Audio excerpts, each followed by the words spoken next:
Differences between versions of GTA San Andreas extend much further than the orange atmosphere and different texture quality. It just so happens that I have both the PS2 and Xbox Classic, so today we'll take a closer look at those differences and try to determine which version of GTA San Andreas is the best out there.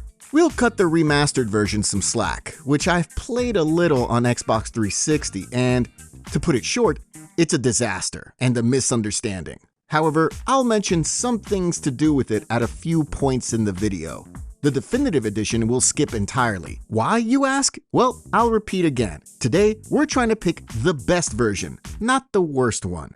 It turns out that differences between platforms reach even such things as fun with the ladies of the night. On PC and Xbox Classic, we had the effect of a bumping car.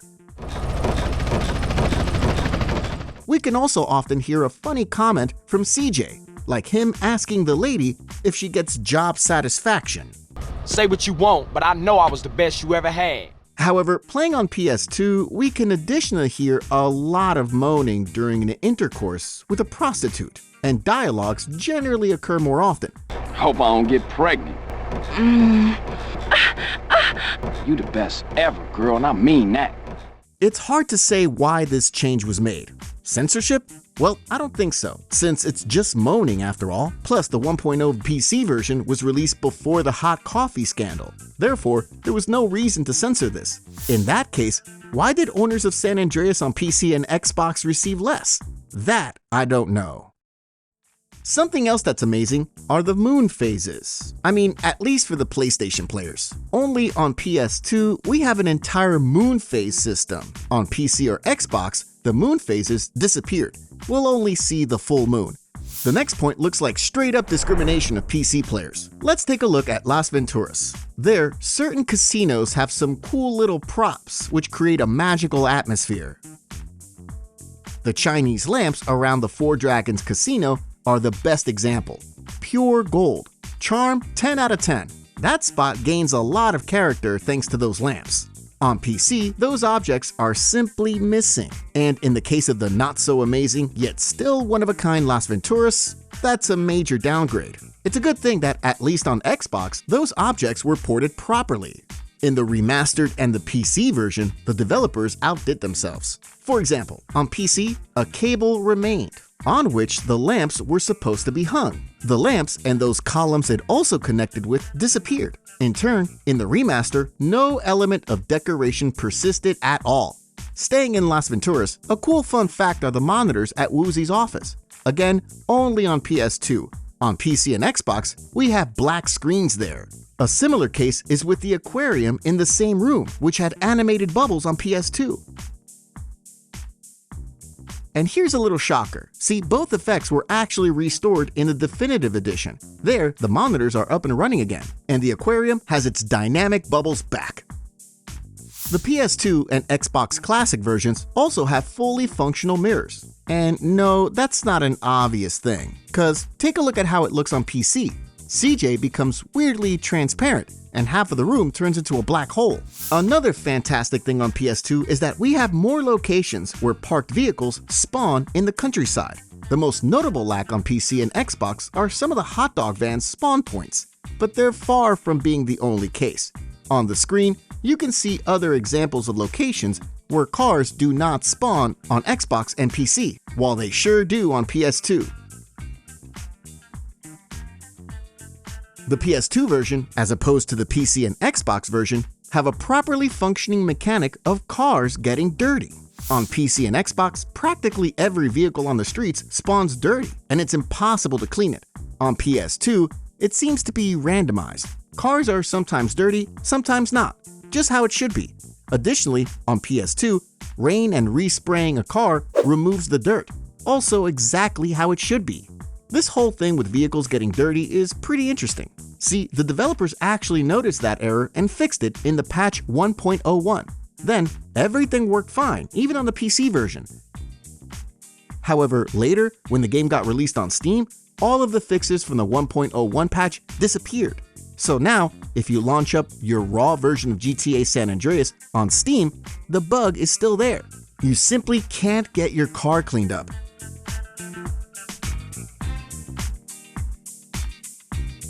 There's also a lot of minor glitches on PC and Xbox, which PS2 doesn't have at all. Take radar blips for instance. On PC, some of them look worse, while on Xbox, they're completely broken. You can see different comparisons on the screen. The PC version seemingly lost color at some places. In turn, the icons are literally riddled with holes like Swiss cheese on Xbox. Then we've got the car stickers. To be specific, those with the text on them, which you can install at the Wheel Archangel's tuning garage.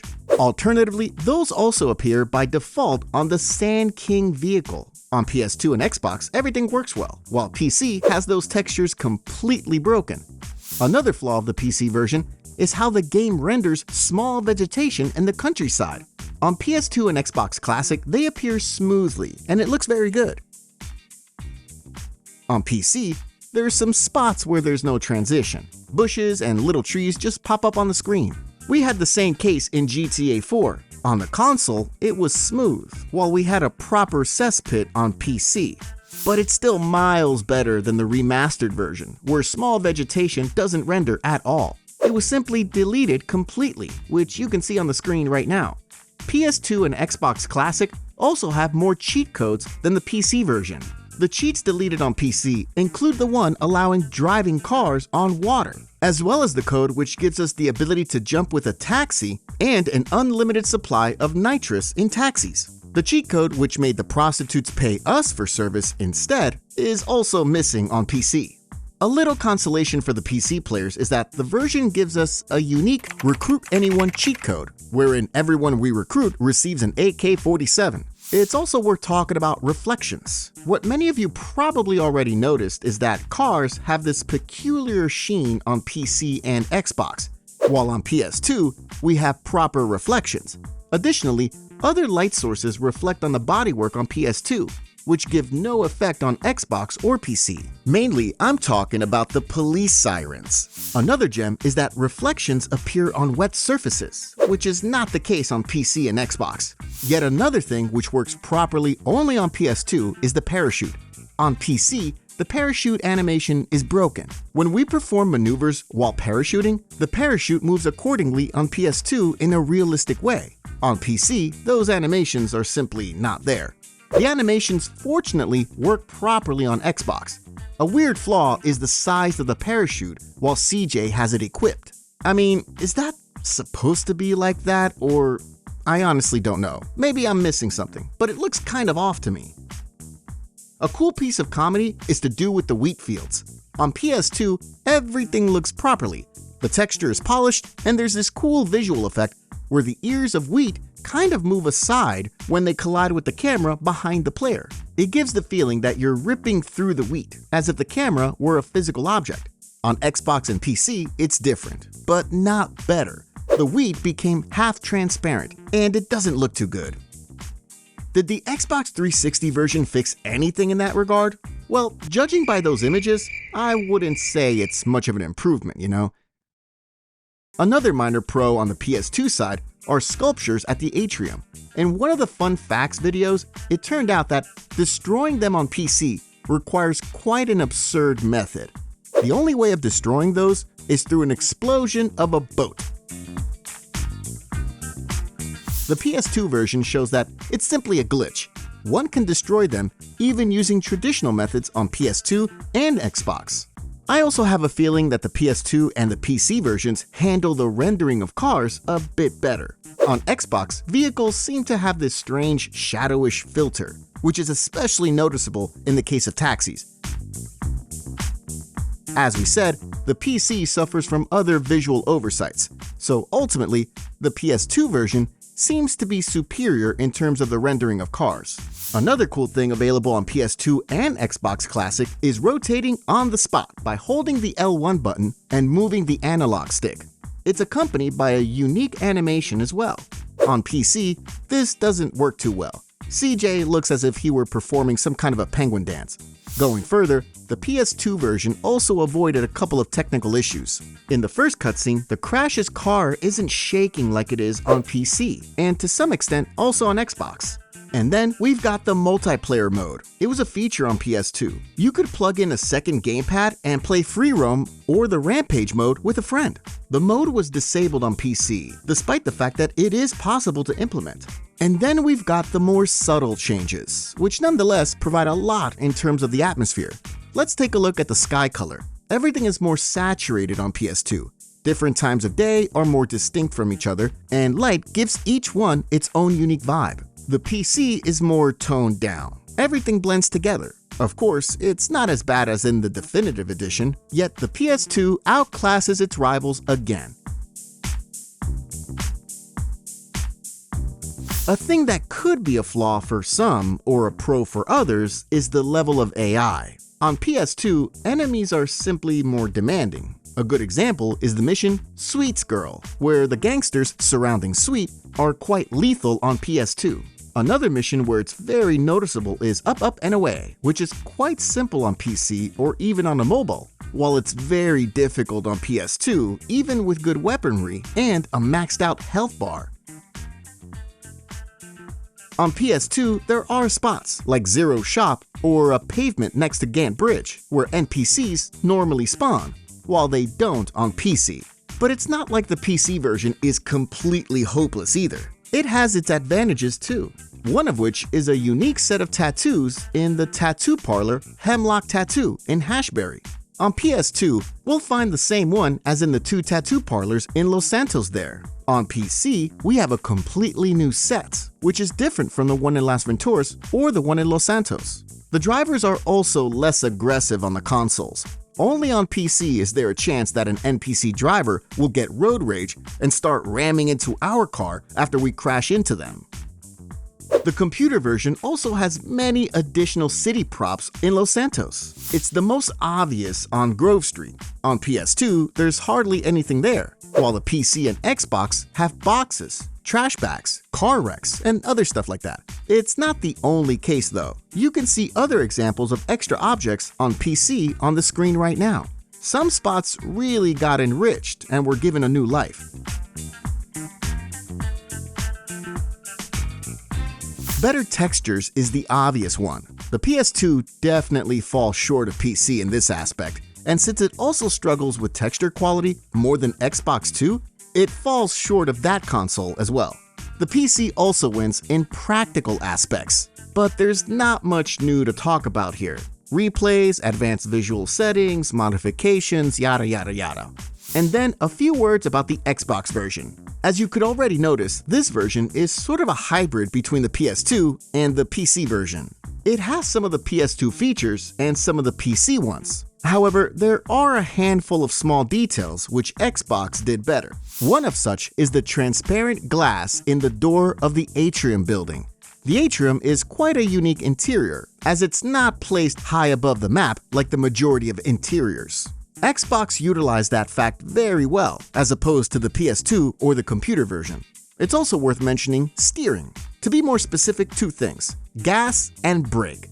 Today, it's obvious that gas and brakes are assigned to the trigger on a gamepad in most games, which are pressure sensitive. The stronger you press, the faster you accelerate, or brake, just like in a real car. The PS2 DualShock also had pressure sensitive face buttons, but let's be fair, triggers are way more suitable for such a function. That's why Xbox offers a more convenient solution in this regard. At the end, I left all of the minor fun facts concerning the differences, of which you might have not heard. The no police cheat code, I do as I please, works differently on PS2. There, it froze the wanted level on the level we had in the moment of applying the cheat. In the later versions, it removes the current wanted level first, and only then blocks it at 0. The tram destination sign reads downtown on PS2 and Xbox, while it's Garcia on PC. Of course, both signs are lies anyway, since the tram doesn't stop anywhere and only passes through those districts. On Xbox, the LOD texture of the train station in Doherty is entirely transparent. The PS2 version uses a transparent lock-on icon, while the rest of the platforms has it in solid color and surrounded with a border. On PS2, the logo on one of the buildings in San Fierro is of the company Shady Industries, similarly to the logo on one of the delivery trucks. In turn, on PC and Xbox, we have the sign Solarin Industries instead. Shady industries still remain on the trucks though. In the day one PS2 version of GTA San Andreas, the required score in the mission Life's a Beach was as much as 4,000 instead of the 2,500, as it is in any following version of the game. The PS2 version has no start menu. The game immediately loads our most recent save file. The Xbox has a very simplified start menu, while PC gives us access to all of the settings before we even load a save file. On PS2, one can skip the game's intro only after we've seen the logo of Rockstar North. On Xbox, we can skip it right away. That's also the case in the 1.0 PC version. However, we also have to watch the unskippable NVIDIA intro there. In turn, the newest PC version, so the RGL version, the intro was completely removed. It was probably due to it not displaying properly on higher resolutions. That's another example of the fact that Rockstar isn't really keen on fixing such issues. A more efficient option for them is to simply throw the whole thing away. On PS2, one can zoom the map out the least. Of course, I'm not counting the full view here. On the day one PC release, there was a bug where the cars didn't become charred after exploding. And at the end, let's return to the topic of the graphics of those years and the differences between platforms. After all, it's a subject which is still very significant to many people, especially when it comes to GTA San Andreas, where the differences are blatant. The colors on PS2 are completely different.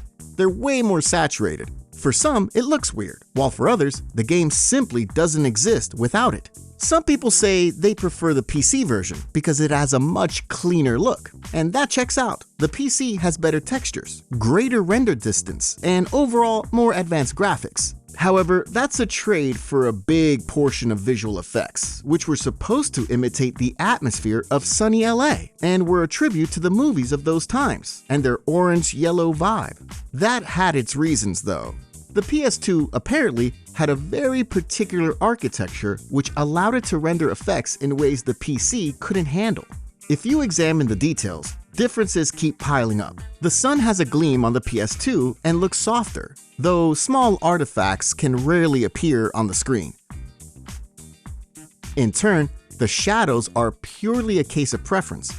On PC, they're dynamic and sharper, while on PS2, they're much darker. And even though they're less advanced, because they're just simple shapes under pedestrians or vehicles, I think they fit the overall vibe of the game much more.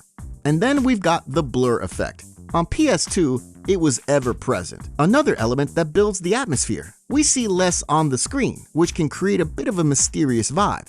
On PC, it only shows up at high speeds. In some of the later releases, such as the Xbox 360 remaster, it's gone for good, as well as the noise effect during rain or the heat waves during sunny weather.